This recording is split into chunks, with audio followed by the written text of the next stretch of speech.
So you've learned how to make a simple video GIF in Photoshop, but now it's time to add some text. Collapse the video layer on the Layers panel. Then move the playhead to the start of the clip on the timeline. With the text tool selected, create a text box that takes up the entire lower third of the clip. This will make sure your text is centered to the GIF as well as to the box.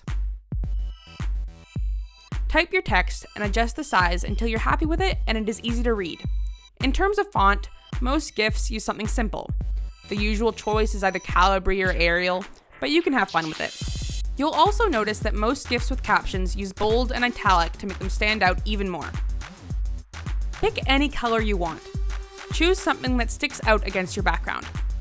If your text is still too hard to see, right-click on the text layer and select Blending Options. Add Stroke to add a nice outline to your text. Now you're ready to save in part 3.